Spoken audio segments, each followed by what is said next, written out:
The original Halo trilogy is regarded by many fans as Halo's best iterations, and these three games had an unmistakable impact on the gaming world, solidifying Halo as one of the titans of gaming.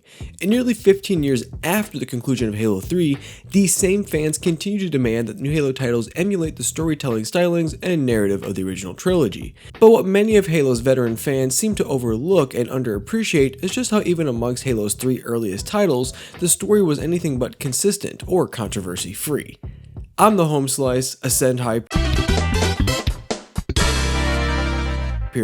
and today we're going to step our way through Halo's breakthrough trilogy. We'll explore the elements that made and defined Halo, the writing goals that divided fans, the story choices that defined the trilogy, and most importantly, we'll see how success was derived from what is in many ways a little good luck. Like always, stick around for my viewer question at the end, and let's get this started. What will you do? Light it. Then we are agreed. Today's video is sponsored by Z-League. There's a $3,000 Halo tournament open to anyone on Z-League. Link is in the description. No, I'm not kidding. That's literally it. But in case you didn't hear, that's a $3,000 Halo tournament open to anyone. So pause the video and check it out with the link in the description below. The $3,000 tournament is on July 1st, but to qualify, you need to play in any other Z-League Halo tournament before then. Click my link in the description and sign up. It takes like 15 seconds for $3,000. The Halo campaign has always been a standout performer in the realm of shooters, and usually if you use the term standout, people sort of assume that means you're talking about standing out in some obvious, if not obnoxious way. I don't think that's the immediate case with Halo. In fact, the first ever Halo title stood out by taking advantage of the enhanced capabilities of the first generation Xbox for one key thing: scale. Check it out, in the sky. Is that... Hey, focus. We got a job to do. The Halo story is set atop grand, sweeping, often beautiful vistas, hand-painted into the skies and horizons of each level. After all, Halo is a story about conflict not just on a global scale, but a galactic scale, and the developers of Bungie must have decided that people prone to existential crises were to be victims in Halo, because the effort put into reflecting that galaxy in each skybox went on to be what I consider one of the most quintessential parts of Halo's story experience. In the simplest and oldest way, this comes from Halo CE's literal implementation of the Halo itself. The ring world concept is true sci-fi fare, well before the doom and gloom of modern sci-fi. It's just real enough to spark the player's immersion. What if I could see to the other side of the world? How cool would that be? Now, what changes slightly between the first three games is how that use of scale is implemented. In the case of Halo CE, the feeling of scale was typically always derived from simply being on the Halo.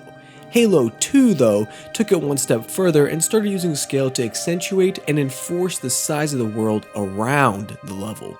For example, Halo 2 loves travel sequences, the tunnels of New Mombasa, the gondolas of the Quarantine Zone, the bridges of High Charity. It's things like this that turn the worlds of Halo into something tangible, but a tangible world is nothing unless it's filled with characters. So smile, would ya?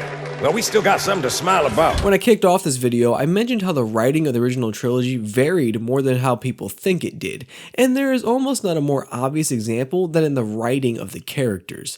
Let's take Cortana for example, who in Halo CE has an almost overly technical, if not condescending tone, which makes her come across as critical. You alright? Never been better. You can't imagine the wealth of information. The knowledge, so much, so fast. It's glorious. So, what sort of weapon is it? What are you talking about? Let's stay focused. Halo, how do we use it against the Covenant? This ring isn't a cudgel, you barbarian. It's something else. Something much more important. There's also the fact that Cortana was also intended to be British, but when they casted Jen Taylor, a North American voice actor, they didn't write any of the British dialect out. I don't know why. I've spent the last 12 hours cooped up in here watching you toady about, helping that thing get set to slit our throats. Hold on now. He's a friend. Oh, I didn't realize. He's your pal, is he? Your chum? Sod off! Hello, Quandale Dingle here. I was caught running thy opposition's pockets in the streets of London. I just woke up in a fucking steaming mood, yeah? Because I live in a shithole! But even beyond her speech, her personality morphs greatly too, like how in Halo 2, she is far more quippy and satirical, and in reality, that's not too off from Halo CE, but I think her overall demeanor is more of that like a friend rather than a bossy coworker. I know what you're thinking, and it's crazy. So, stay here. Unfortunately for us both, I like crazy. Halo 3 is where Cortana's character sees what is in my eyes a massive downgrade, as she is reduced from a strong, competent partner to a digital damsel in distress. While her functional role remains the same, her absence from what is almost the entirety of the game, coupled with her overly dramatic flash-ins and whiny dialogue, made for her finish in Halo 3 to be a weak note to close her off on. But so much of me is wrong. Out of place. You might be too late. However, Cortana was not the only character to see a writing downgrade between Halos 2 and 3. The character who received the other most palpable role reduction was the Arbiter. The Arbiter is portrayed nearly as a pet in Halo 3, simply shulking in and out of most cutscenes and saying very little. And don't get me wrong, it'd be okay if he's quiet if he was like that in Halo 2, but we see firsthand through his campaign he's anything but. In fact, he is highly articulate, intelligent, and not just to mention a literal leader among leaders in his kind. What use am I? I can no longer command ships, lead troops into battle. Not as you are, no, but become the Arbiter. And you shall be set loose against this heresy with our blessing. The quest to stop the Covenant was just as much his quest as it was the Chief's by the events of Halo 3, but he doesn't just get to return to a fully powerful role like he had in Halo 2. Part of this was driven by the fan outrage that occurred following Halo 2, as many fans felt the Arbiter campaign was a disrespect to the Halo story. I have a whole video about this topic alone. If you'd like to learn more, click the card above or watch that video afterwards. In fact, Halo 3 took the approach of dumbing down most characters, such as the Gravemind and Truth, and markedly made some questionable changes to Miranda Keyes, who went from a calm and competent commander to a hopped up 20-some with way too much military influence. Ma'am, squad leaders are requesting a rally point. Where should they go? To war.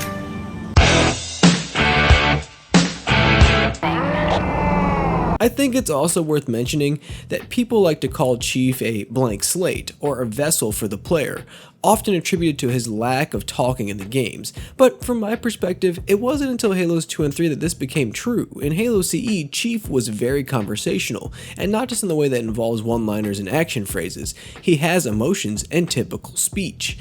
If there's one writing element that is quintessential to the original trilogy, it's what I call the power of the ancient unknown.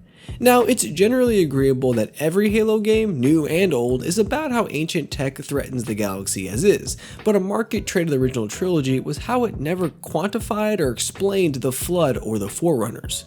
The closest it gets is via the Halo 3 terminals, but that's a media source not integral to the main gameplay. In some ways, this ties back to the idea of scale, but Bungie in the first 3 Halos was consistent with letting Forerunners, in many ways the Flood, remain a mystery, due to the simple implication that the original Halo event eradicated all life that could have ever recounted the society that was. So despite the fact that all 3 games see Forerunner vistas as their settings, the worlds remain alien, not just to the humans but to the literal aliens as well. It's a wonderful sense of mystery yet melancholy all the same. That sense of melancholy I think really comes from how the music is applied throughout the campaigns as well, as all 3 Halo titles typically include these transitionary portions into their missions, set often to somewhat somber yet inspiring tunes.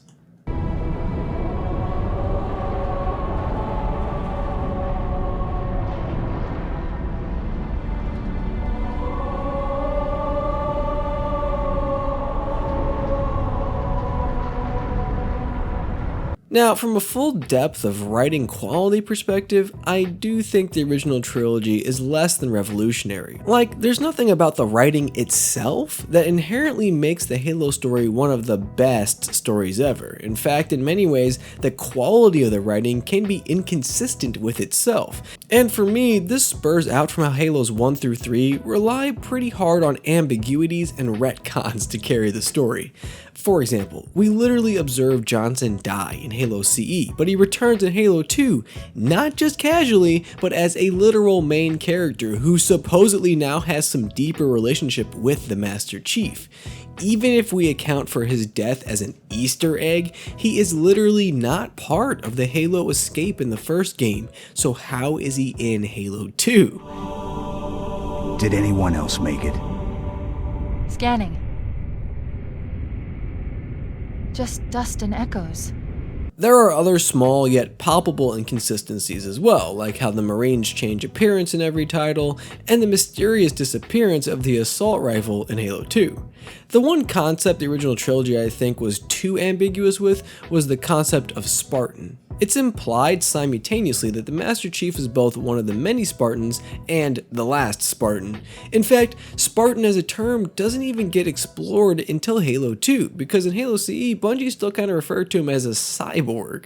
I think the last major element of the original trilogy I want to discuss is probably the one that separates it the most from the Reclaimer saga, and it's actually the element I think people underestimate the most: the status of humanity. The Halo games are set in the 26th century, approximately 500 years from now, and back when Halo was first written, a large norm in the sci-fi genre writing was to create hyper-advancement in technology and transhumanism. Human society in Halo is, in comparison, not that advanced. We still have cars, none of our skyscrapers are floating. In fact, human architecture does not look too far departed from what we build in the 21st century. Clothing is not wildly obnoxious or colorful, people don't have half-robotic bodies, and robots don't rule society. In many ways, the human civilization of Halo is basically a take on what if instead of dividing ourselves between countries, we divided ourselves between planets and lived life like it always had been lived. The first 3 Halo titles also subtly imply that at some point between now and the 26th century, humanity achieves some form of greater interracial and intergender equality, at least one that's different from today, as people of multiple nationalities are present throughout the entire Halo story, and men and women share roles and power equally. Even Halo's main cast is explicitly diverse if you were writing a modern social media post about it. It's kind of weird because if you do this type of thing in modern day, people freak out about it and act like it's some major political statement. It's always been natural and akin to Halo to have multinationalism, multiracial, and intergender representation in their games, because in the world of Halo, that's just how things are. Markedly, you'll notice human military technology isn't even that advanced. We still use guns that fire regular old bullets, we still drive tanks with treads, not hover plates, and we still bandage and amputate the injured. We can't give them miracle medicine or just grow back their limbs. In many ways, the most advanced piece of technology in our possession is Cortana.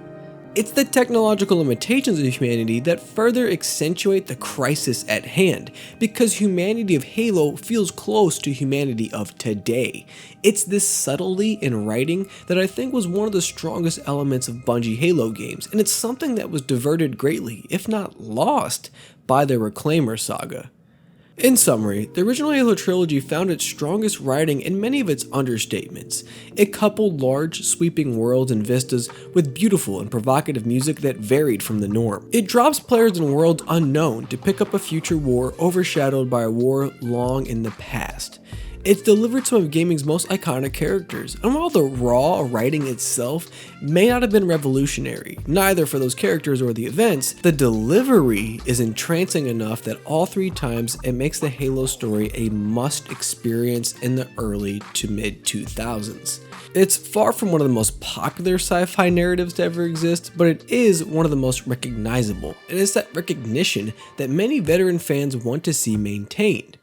This is where it all started, and while not every game was equal in its approach, they all did move one direction: forward.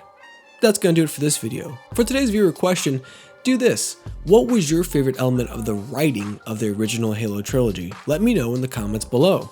Be sure to like and subscribe for more Halo content. You can follow me on Twitter and on Instagram for more beyond that, and join my Discord linked below.